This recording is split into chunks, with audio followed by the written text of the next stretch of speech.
But guess what? The National Origins Act did not include Mexicans. Isn't that great? It did not include Mexicans. Well, why? Because there were significant and powerful industrial and agricultural lobbyists who made sure that Mexicans could enter any time. The compromise was in this bill was that that Mexicans would have to pay a head tax to enter, thereby financing the creation of what will become known as the Border Patrol. Mexicans were wanted. Mexicans were recruited to build the infrastructure of the Southwest. There was transportation, there was mining, there was agriculture, irrigation projects. Irrigation, all of these needed Mexican labor forces. So the United States corporations had optimized their power in Congress in the 1920s. And labor forces are tied to U.S. interests. And so it necessitates movements of populations to the development of the U.S. economy in specific areas. In this place, it's U.S. Southwest and the Midwest.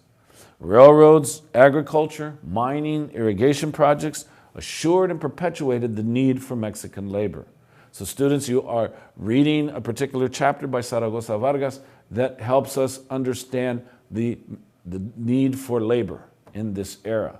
So let's go to a film clip from Latino Americans and let's appreciate this need for work or workers.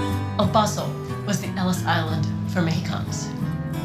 If you were a strapping young man and you were coming across that Staten Street Bridge, there would be recruiters from Pennsylvania, from Idaho, from Utah, from Colorado, and California, all over, wanting your labor, bidding for your labor. It's not just the Mexican Revolution forcing people out.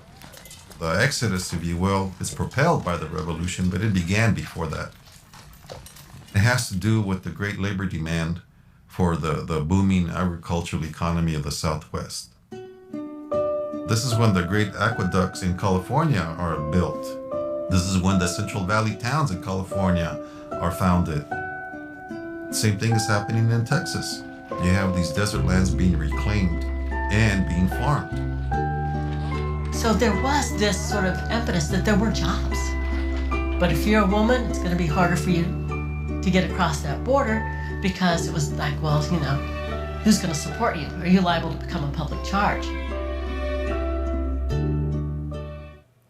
All right, so again, that film clip emphasizes the fact that labor forces are tied to U.S. interests, which necessitates movements of populations for the development, in this particular case of the United States Southwest, and as I shared with you students, you'll be reading a chapter on the U.S. Midwest, where Mexicanos are going to find themselves going into places like Ypsilanti, Michigan, into Chicago. Mexicans are going to be all over in the developing, again, the economic infrastructure of the U.S. marketing system. So throughout the first 2 decades of the 20th century, Mexicanos, as they come into the United States, are going to move into areas that are predominantly Mexican. They're going to move into areas that are, into regions that are environmentally, geographically, and topographically similar to Mexico.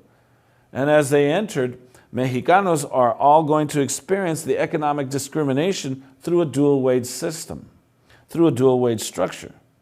And of course, as their numbers grew, the treatment by the dominant society became heightened and alarmist. And so, of course, hysteria surrounds American communities when numbers of perceived foreigners increase. And the mass media can stir up public opinion, which can influence legislation. So throughout the 1920s, debates are going to occur over what to do with, quote unquote, the Mexican problem.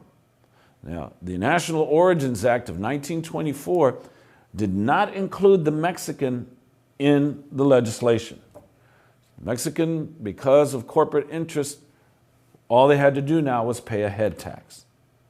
So since the 1850s, and increasingly around the turn of the 20th century, urban barrios became important centers of economic activity, of political activity, and cultural activity.